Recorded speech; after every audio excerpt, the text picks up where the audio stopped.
مذہب کا اور معاشرے کا اور ثقافت کا تعلق انسان کے ذریعے سے قائم ہوتا ہے۔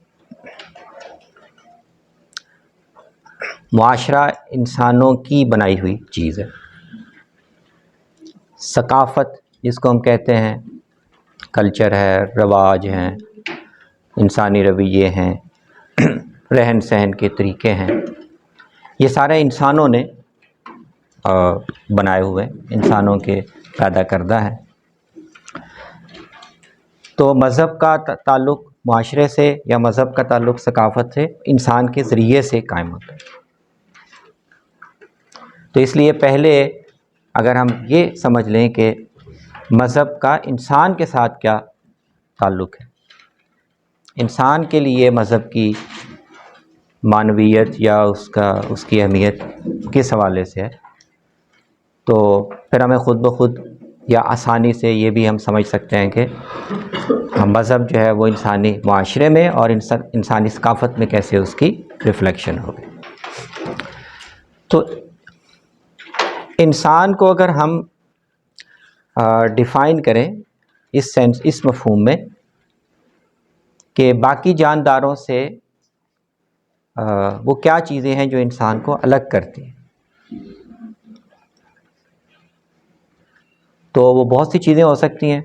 لیکن ہمارے موضوع کے حوالے سے 3 چیزیں اگر ہم سامنے رکھ لیں کہ یہ 3 چیزیں ہیں جو انسان کو باقی جانداروں سے ممتاز کرتی ہیں، اور انہی 3 چیزوں کی وجہ سے انسان کلچر، سوسائٹی بنا سکتا ہے، باقی جاندار نہیں بنا سکتے۔ انسان میں کچھ خاص چیزیں ہیں جن کی وجہ سے ہم انسانی ثقافت کی بات کرتے ہیں، انسانی کلچر کی، انسانی معاشرے کی بات کرتے ہیں۔ ہم شیروں کا معاشرہ نہیں کہتے، بھیڑیوں کی ثقافت ہم نے کبھی نہیں سنی، حالانکہ جاندار تو وہ بھی ہیں، کھاتے پیتے بھی وہ ہیں، ٹھیک ہے، زور، غصہ، نفرت، جذبات ان کے اندر بھی ہوتے ہیں، لیکن بھیڑیے، شیر، کتے، بلے یہ کوئی ثقافت نہیں بنا سکتے، وہ کوئی سوسائٹی نہیں بنا سکتے۔ تو انسان اگر یہ بنا سکتا ہے تو پہلے انسان کے اندر کچھ چیزیں ہیں، تو وہ 3 چیزیں ہیں۔ ایک چیز ہے جس کو ہم کہتے ہیں عقل، فکر، عقل اور فکر، یعنی چیزوں پر غور کرنا، چیزوں کو سمجھنے کی کوشش کرنا، اور ایسے ایسے سوالات تک انسان کے ذہن کا پہنچ جانا جو ہمیں نہیں پتہ، کہ ہمیں کوئی اندازہ نہیں کہ وہ باقی جانوروں میں ویسے سوالات ہوتے ہیں کہ نہیں ہوتے، ہمیں نہیں پتہ۔ انسانوں کا تو ہمیں پتہ ہے کہ انسان عقل سے، فکر سے چیزوں پر، اپنے آپ پر، کائنات پر غور کر کے تو ایسے ایسے سوال اٹھا بھی سکتے ہیں، ان کا جواب بھی تلاش کرنے کی کوشش کر سکتے ہیں، جو صلاحیت ہمیں باقی جانداروں میں نظر نہیں آتی، ٹھیک ہے نا۔ تو تھوڑی بہت ریزننگ، تھوڑی بہت عقل کا استعمال وہ ہمیں جانوروں میں نظر آتا ہے، لیکن مثلاً ہمیں یہ نہیں کہیں نظر آتا کہ وہ جانور اس پر بھی غور کرتے ہوں یا اس کو بھی تلاش کرنے کی کوشش کرتے ہوں کہ اچھا یہ سورج جو ہے وہ کیسے گردش کرتا ہے، اس کے قوانین کیا ہیں، اس کے اصول کیا ہیں۔ تو اتنی بڑی بڑی چیزوں کی طرف وہ متوجہ نہیں ہوتے۔ تو عقل اور فکر انسان کی ایک ایسی صلاحیت ہے جس کو وہ استعمال کرنے پر مجبور ہے، انسان کو خواہی نہ خواہی سوچنا ہی پڑتا۔ اور عقل اور فکر کے دائرے میں کچھ سوال ایسے ہیں جن میں انسان کو مذہب کی رہنمائی کی ضرورت پیش آتی، ان کو فلسفے میں کہتے ہیں ultimate question. Ultimate question, ultimate کا مطلب کوئی جس سے آگے کوئی اور بڑا سوال انسان کے سامنے نہیں آتا، تو جو زندگی کے متعلق الٹیمیٹ کویسچنز ہیں، اس میں اب تک کی دنیا کی جو تاریخ ہمارے سامنے ہے، اس میں انسانوں نے ان الٹیمیٹ کویسچنز کا جواب عام طور پر مذہب کوئی بھی ہو سکتا ہے،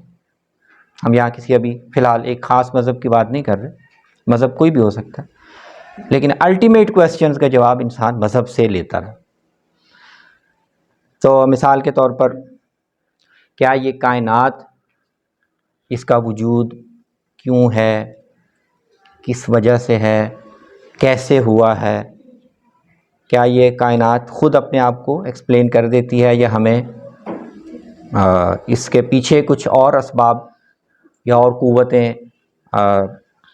جاننے کی ضرورت ہے جنہوں نے اس کائنات کو اس طرح سے؟ تو غیب اور شہود کا جو مسئلہ ہے کہ جو کائنات ہمیں نظر آتی ہے، ہم دیکھ سکتے ہیں، کیا یہی ہمارے الٹیمیٹ کویسچن کا جواب دے دیتی ہے یا نہیں دیتی؟ تو ایک بڑا سوال جس سے مذہب انسان کے ساتھ جڑتا ہے یا ریلیٹ ہوتا ہے، وہ یہ سوال ہے۔ کائنات خود اپنے آپ کو ہر پہلو سے ایکسپلین نہیں کرتی، ٹھیک ہے نا؟ یہ کلاس روم ہم دیکھ رہے ہیں، تو اس میں بہت سی چیزیں سمجھنے کے لیے، ان کو ایکسپلین کرنے کے لیے، جو کچھ کلاس کے اندر موجود ہے وہ ہم سمجھ سکتے ہیں۔ یہ ملٹی میڈیا یہاں کیوں لگا ہوا ہے، یہ سیٹیں اس طرح کیوں ارینجڈ ہیں، لائٹ اوپر کیوں ہے، یہ چیزیں تو ہم کلاس کے اندر ہی کچھ چیزوں پر غور کر کے کئی چیزوں کا جواب دے سکتے ہیں۔ لیکن بھائی یہ پورا کلاس روم ہی یہاں کیوں ہے؟ اس کے لیے ہمیں کلاس روم سے باہر جا کے یا اس سے باہر کچھ اسباب جاننے ہوں گے، تب یہ پورا کلاس روم ایکسپلین ہوگا۔ تو اسی طرح کائنات کے اندر بہت سی چیزیں، وہ ہم کائنات کے اندر غور کر کے چیزوں کا آپس کا تعلق، کاز اینڈ ایفیکٹ کا جو رشتہ ہے، وہ ہم جان سکتے۔ لیکن یہ پوری کی پوری کائنات اس شکل میں ان قوانین کے ساتھ کیوں ہے، کیسے ہے، اس کے لیے ہمیں کائنات سے پیچھے کسی قوت کو جاننے کی ضرورت ہوتی ہے۔ دوسری چیز جو انسان کو جانوروں سے کافی حد تک ممتاز کرتی ہے، وہ ہے انسانی نفسیات۔ اب جو نفسیات ہے یہ جانوروں میں بھی ہوتی ہے، جذبات، خواہشات، احساسات، ٹھیک ہے نا، یہ ان میں بھی ہوتے ہیں، لیکن انسانوں میں یہ جو پہلو ہے جذبات کا اور احساسات کا اور نفسیات کا، اس کا دائرہ ذرا زیادہ وسیع ہے۔ تو معلوم جتنی ہمیں سائنس کی معلومات ہیں، اس کے مطابق جانوروں میں فیوچر کا بہت محدود احساس ہوتا ہے، کچھ نہ کچھ ان کو اندازہ ہوتا ہے فیوچر کا، لیکن وہ بہت لمیٹڈ ہوتا ہے۔ انسانوں کا جو تصور فیوچر کا بہت ہی وسیع ہے، کیونکہ ہمیشہ سے انسان آج بھی ان کا فیوچر کا تصور بہت ہی وسیع ہے۔ اسی سے انسان کے اندر یہ خواہش پیدا ہوتی ہے کہ وہ ہمیشگی حاصل کر لے، موت کے بعد حاصل کرے یا اسی دنیا میں اپنی زندگی کس طریقے سے لمبی کر لے کہ وہ ختم نہ ہو، مرے نہیں بلکہ۔ تو یہ جب تک ہمارا فیوچر کا احساس اتنا وسیع نہ ہو، تب تک یہ خواہش پیدا نہیں ہو سکتی۔ تو ہماری جو جذبات ہیں اور خواہشات ہیں، وہ بہت ان کا ایک وسیع دائرہ ہے۔ اور تیسری جو ایک منفرد چیز ہے انسانوں میں، وہ ہے اخلاقیات، اچھے اور برے کا فرق، یہ چیز اچھی ہے، یہ بری ہے، اور اس کا لحاظ رکھنا انفرادی تعلقات میں بھی، معاشرے کو بنانے میں بھی۔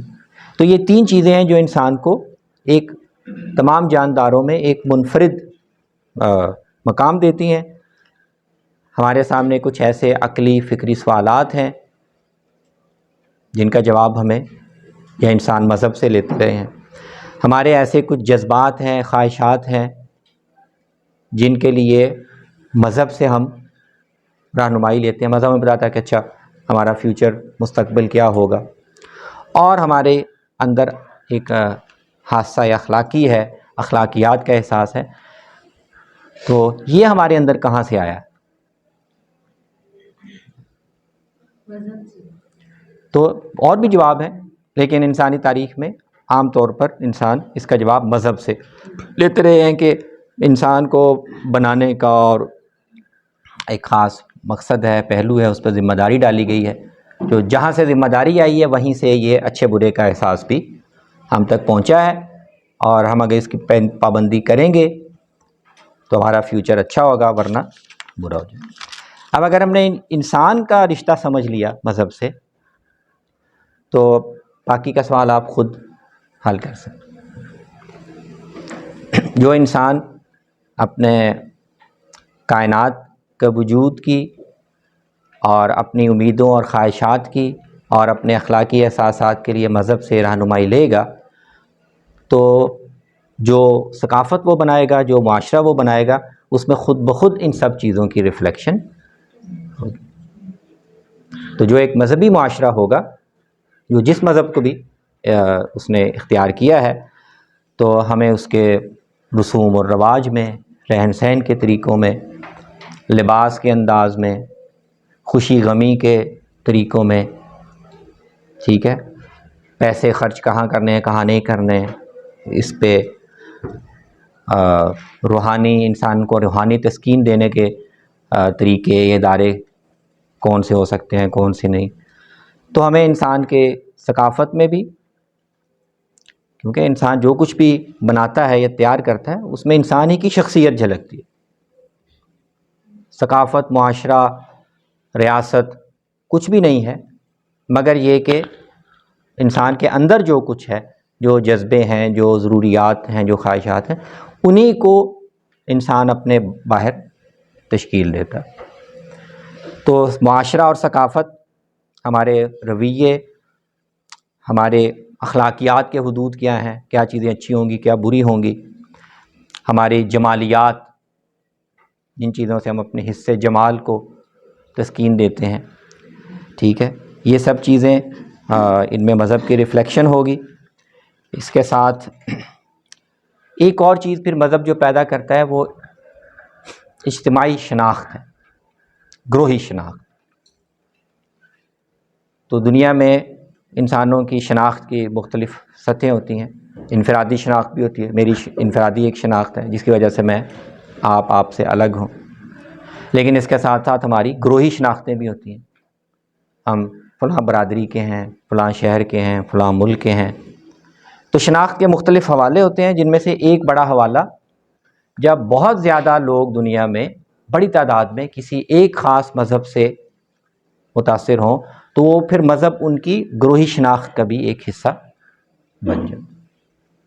باقی شناختیں اس کے ساتھ ہوتی ہیں، گلی محلے کی، شہر کی، برادری کی، رنگ کی، وہ اپنی جگہ چل رہی ہوتی، لیکن ایک بڑی شناخت پھر بن جاتی ہے مذہب کی۔ تو دنیا میں بہت بڑی تعداد میں لوگ ہر نسل سے ان کا تعلق مسیحیت سے ہے، تو ان کی باقی شناختیں بھی اپنی جگہ ہیں، لیکن مسیحی ہونا ان کی ایک بڑی شناخت کا حصہ ہے۔ کوئی 1.25 ارب کے قریب مسلمان ہیں، ہر رنگ نسل کے، ہر قد کاٹ کے، ہر زبان کے لوگ، ان کی اپنی شناختیں بھی اپنی جگہ ہیں، لیکن ایک سطح پر دنیا میں جب تعارف ہوتا ہے یا دنیا کی آبادی کی تقسیم ہوتی ہے تو وہ اس حوالے سے ہوتی ہے۔ سب سے بڑا مذہب مسیحیت ہے، دوسرا بڑا مذہب اسلام ہے، ایک بڑا مذہب ہندوازم ہے، ایک بڑا مذہب بدھ مت ہے۔ تو انسانوں کی جو گروہی بنیادوں پر شناخت بنتی ہے، پھر اس پہ بھی مذہب اثر انداز ہوتا ہے۔ اور جب شناخت کی بنیاد مذہب بنتا ہے، گروہی شناخت کی، تو پھر ہم جو انسانی سیاسی طاقت کو منظم کرنے کے جو بھی سانچے تشکیل دیتے ہیں، ہم ریاست بناتے ہیں، ہم کوئی بین الاقوامی قانون یا نظام بناتے ہیں، تو پھر وہاں تک بھی یہ ساری چیز پہنچ جاتی ہے۔ تو یہ میں نے اختصار کے ساتھ، ابھی وقت ہے لیکن سوالات بھی ہم لے سکتے ہیں جی، تو میں نے بہت اختصار کے ساتھ یہ واضح کرنے کی کوشش کی کہ انسان کے ساتھ مذہب کیسے جڑتا ہے، یہ تین بڑی، انسان کو اخلاقیات کی بنیاد چاہیے، انسان کو اپنی بعض بڑے جذبات کی، امیدوں اور خوف کا ایک جواب چاہیے، اور انسان کو ایک الٹیمیٹ ایکسپلینیشن چاہیے کہ یہ سب کچھ ہے کیوں، کہاں سے ہے، کیسے ہے۔ تو مذہب ان تینوں راستوں سے انسان کو مخاطب کرتا ہے۔ بہت سے لوگوں کو اب تک سیٹسفائیڈ کرتا رہا ہے، لیکن اب دنیا میں بہت سے لوگوں کو سیٹسفائی نہیں بھی کرتا۔ یہ ایک الگ اپنی جگہ حقیقت ہے۔ دنیا میں بڑی تعداد میں اب ایسے لوگ ہیں جو کہتے ہیں کہ ہمیں ان چیزوں کا جواب مذہب سے لینے کی ضرورت نہیں ہے، یا مذہب جو جواب ہمیں دیتا ہے وہ ہمیں سیٹسفائی نہیں کرتا۔ تو وہ بھی سوچنے کے انداز لوگ ہیں، لیکن وہ ایک الگ بحث ہے۔ جو لوگ مذہب کو مانتے ہیں تو وہ ان تین سوالوں کا جواب ملنے کی وجہ سے مانتے ہیں۔ تو جب تک جتنے بھی لوگ مذہب سے یہ رہنمائی لینا قبول کرتے رہیں گے تو ان کی شخصیت میں، ان کے سماج میں، ان کے کلچر میں، معاشرے میں، سیاست میں، ان کی گروہی شناخت میں مذہب، جس مذہب کو بھی وہ مانتے ہیں وہ ریفلیکٹ ہوتا رہے گا۔